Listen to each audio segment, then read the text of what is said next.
Hi kids, welcome to Terry on Tuesday. I haven't spoken to you for a while, have I? Goodness me. Well, as you're watching this, it's Tuesday, and blimey, I think it was about 4 days ago, I went to the dentist, right? And I know I've been banging on about this on Instagram, but I went to the dentist and I just had a hygienist deep clean, as they call it. Deep. Imagine a pneumatic drill and a mouthful of broken glass. My jaw is still aching now, and I've got a weird kind of feeling all down the side of my face, but that may actually be some kind of weird sunburn. I can feel it under my hair as well, just down here. I did have 4 injections of anesthetic, which did practically sod all, and I was in pain for a lot of it. So and my teeth are in pretty decent nick, so I don't know why she felt the need to physically attack me. Anyway, that aside, this weekend was a good one. Sunday, I went to see Randy Feltface for the first time. Now, if you know who Randy Feltface is, great, you can skip the rest of this video. But if you don't, Randy Feltface, I have to play the clip silently because I don't want to get copyright struck. But Randy is a very unique performer, as you can see here, from Australia. And has been going for years. And the first thing is he any good? He's hilarious, absolutely hilarious. Although looking like he does and moving the way he does, he's not to be confused with children's entertainers. He does like to freak out a bit and use some very coarse language, but he is very funny with it. I'm not a fan of people who F and blind like crazy just to be cool, but Randy does it really well. Randy's been touring all over the world and does constant world tours, different themed world tours. So this one is the latest one called First Banana, which all his tours have a theme. Like last year's tour was called Feltopia, all about politics and stuff. And First Banana is about the evolution of the banana and why it's responsible for the downfall of society and the human race in general. He finishes with a song called Blame the Bananas, and it all makes a lot of sense. So I bumped into, I came across Randy during, I think, lockdown, just after lockdown. I started popping up on Instagram because I use Instagram more than anything else. And I was like, this is cool, right? And what struck me is that, let's just say, use very obscure terms, Randy's manager must have the strongest arms in the business, because some of these shows are nearly 2 hours long without a break. So you can imagine what's going on in the arm department, right? And the hand department. I once did some puppeteering for the Welsh Channel 4 S4C on a Welsh language program called The Magic Microscope in Welsh. And although the puppet I was using, I operated a couple of puppets. One was a very, very big one, which was very, very heavy. And another one was a little smaller. But the pain and the agony, if you haven't done regular puppeteering, is chaos. With the big puppet, all the pain was in my forearm, because this part of your hand is doing this. You're trying to operate the jaw down, not head up, because we speak with jaw down, like this. Trying to keep this bit level. But the weight of everything is here, and it's putting such a strain on your arm. Anyway, my arm was dead. Very, very painful. So I take my hat off, metaphorically, to Randy's boss for doing regular, constant, very long shows. I don't know how you do it. Anyway, I ended up watching a video, which is what's playing right now, called Randy Feltface and Friends, which was put on during lockdown, to give people something to do. So everyone had masks and they went to this comedy club in Melbourne. I think it's in Melbourne. And so Randy did all the links, and there was a number of stand-up comedians. And, the joy. The second comedian was my beloved Jude Pearl, and she's a singing comedian, and I like singing comedians until I met Jude Pearl. My favorite singing comedian is Mitch Ben. Mitch is fantastic. I've seen him about 4 times, and I like singing comedians. You've got Tim Minchin is another one. If you're of a certain age, and let's face it, most of you aren't, you may remember a singing comedian from Britain called Mike Harding. He was pretty good. Billy Connolly is basically a singing comedian, and Jasper Carrot, and even older than that, Richard Stilgo. Yes, all comedians. Oh, there was also Doc Cox, who did some slightly naughty songs that most people of my age can still remember, under the name Ivor Biggin. Can't do that nowadays. Anyway, Jude came on, did a song called The Label Song. Then she did a little bit of talking about mental health and depression, but she made it funny. And then she did her second song, I Have a Face, which is the name of her current album at the time. And that blew me away. It turns out we got a few things in common, Jude and I.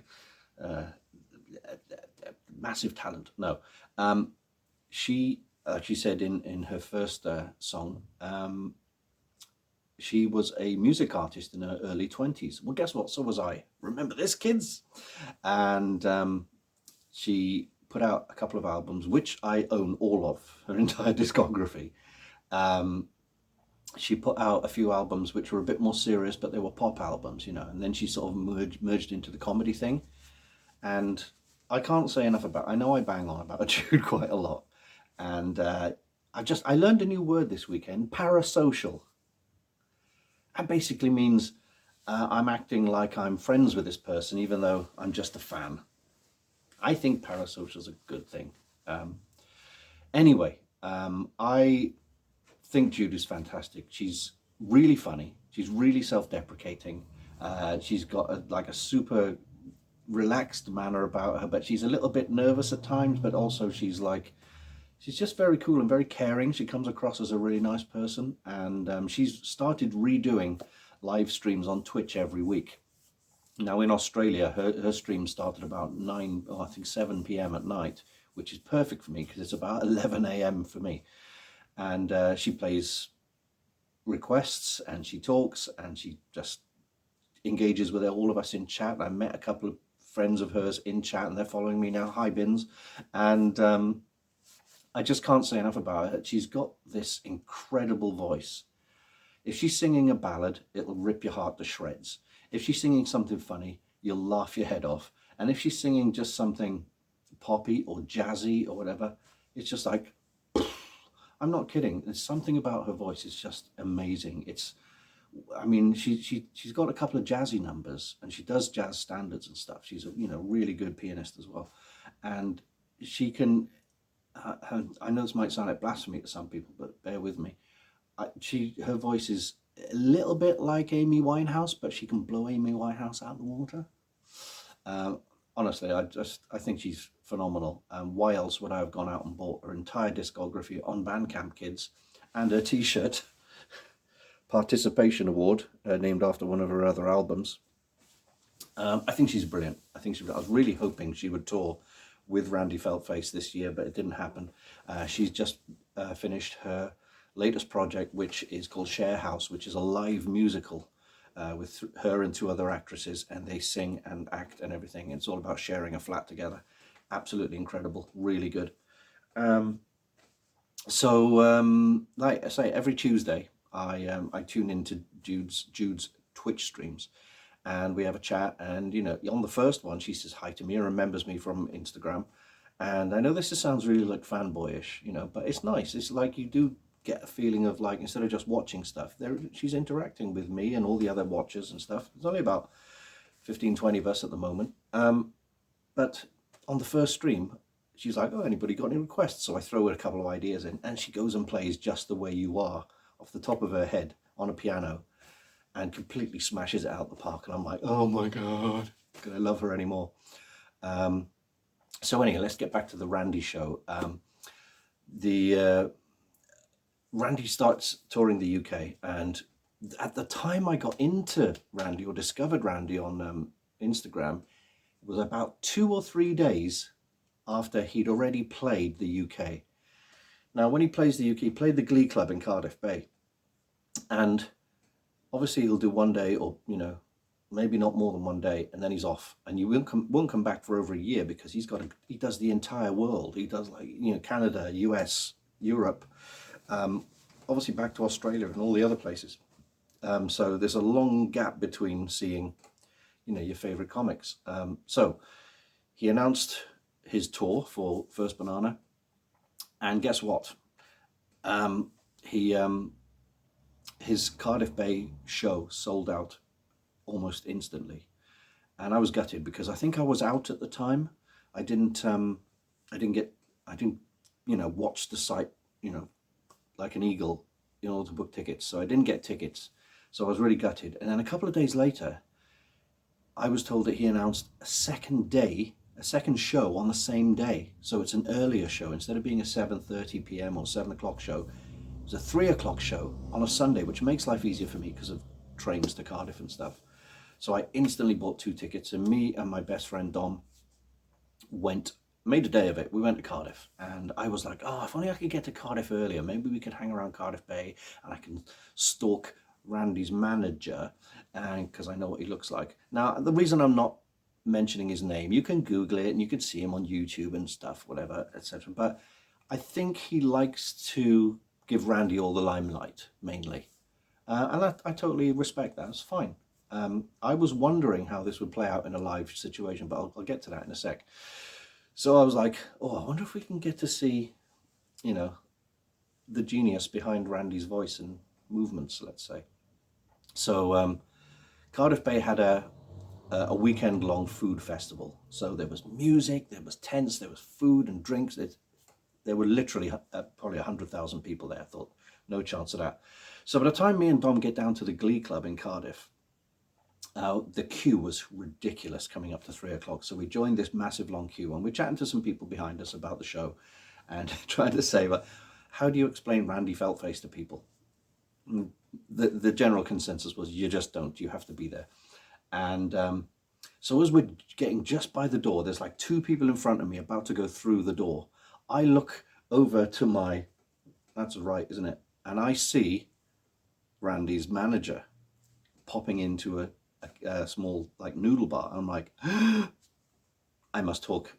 Dom was like, no, we're about to go in. We're about to go in, and you've got the tickets, and don't. I was like, I have to go. So I ripped out there, and I go into the shop, and the guy's in front of me. I tap him on the shoulder. He's like, a little bit kind of nervous, like, how do you know me? And I go, hello.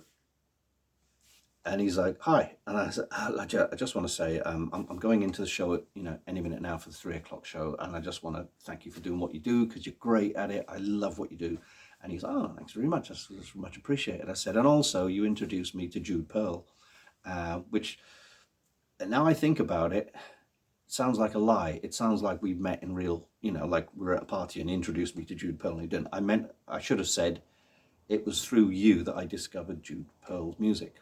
But I'm parasocial apparently. So anyway, he was like, oh, no, that's awesome. Thanks. Great. Yeah, she's great. And I was like, okay, cool. And I was like, I didn't want to start, oh, let's do a selfie. I should have.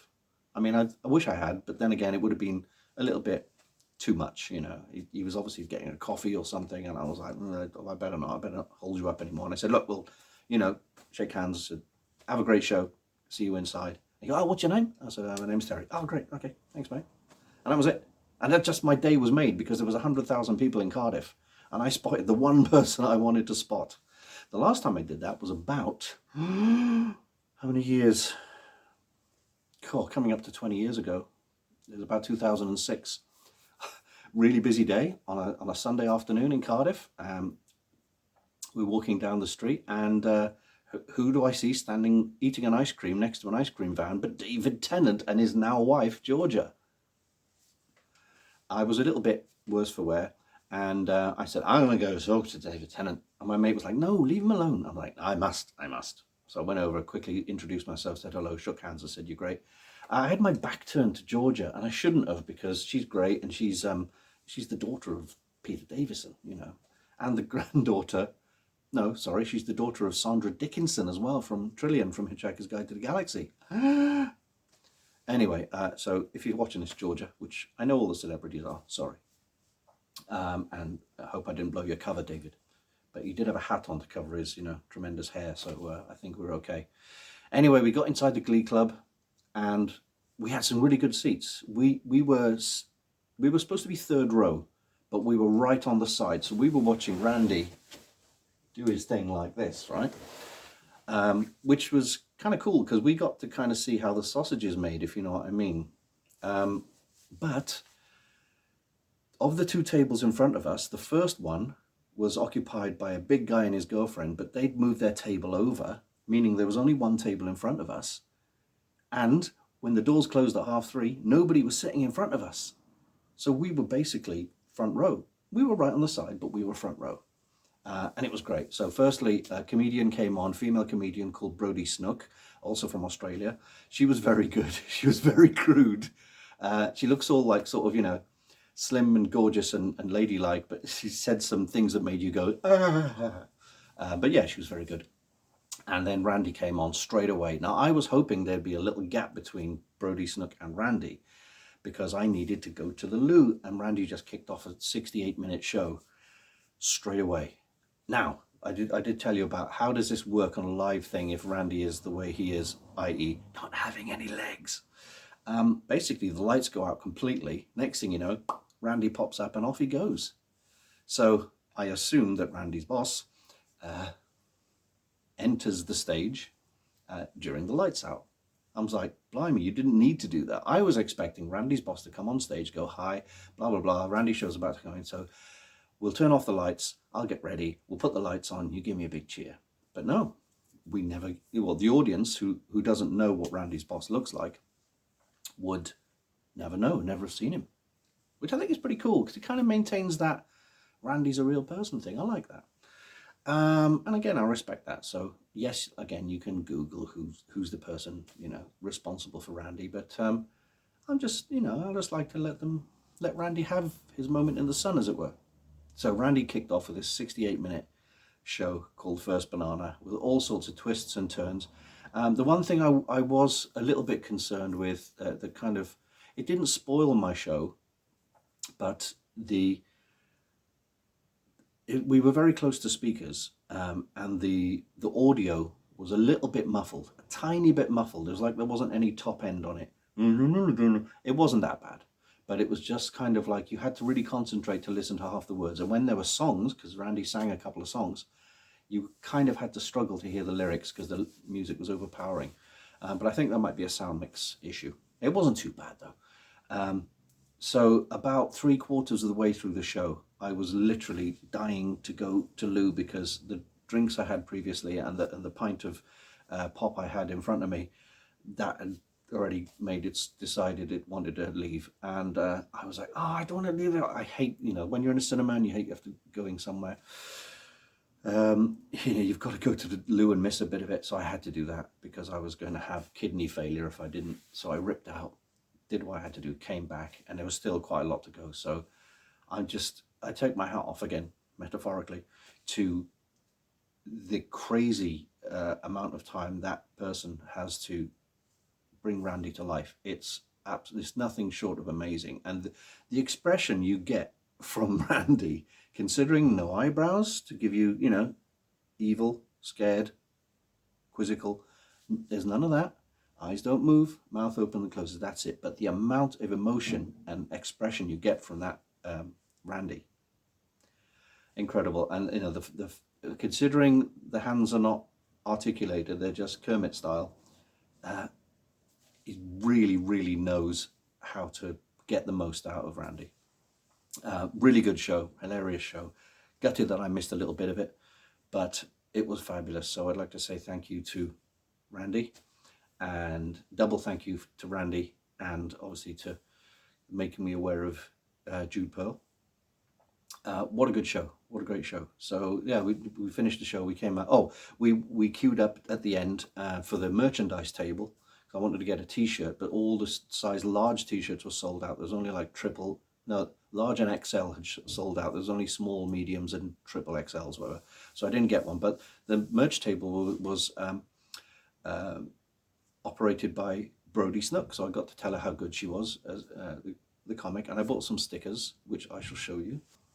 So every day is leg day when you're running from who you really are. That's a joke by Brodie Snook. That's one of her parts of her routines. And there was this official, you see that? It's not very good. Randy Feltface. Too shiny. There we go. First banana sticker. I also brought a fridge magnet from Brodie about a kiwi fruit, which is very weird.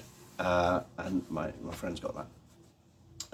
So I didn't get a t-shirt, unfortunately. But it was an amazing show. I can't, you know, I was so chuffed, you know. And the first thing that hit me about seeing Randy is how big he is. Because Kermit is a certain size, right? Randy's head is the same size as my head. So we're talking, so that's a big person to be manipulating. Anyway, fantastic, fabulous weekend. I know I've been talking now for 20 minutes. Let me quickly finish this video off. Basically, just some news. You may be wondering what's happening with bloody students. Well, as you know, I ended the Kickstarter prematurely because of my worries about being able to pull it off with money and personnel and everything else. So I'm trying to sort out ways to make this thing work. But in the meantime, all I can tell you is I'm planning a short film which will be connected to bloody students in a way. More news as it comes later. So you will see on my social media that I'm still building props and stuff connected to the film, you know, to do with mummies and that kind of stuff. What else can I tell you? I'm also writing a book for Candy Jar. It's going to be part of their Lucy Wilson Adventures thing. And I'm always illustrating children's books. I've got 2 on the go at the moment.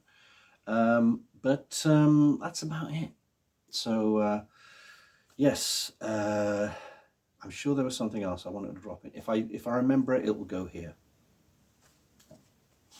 I got nothing.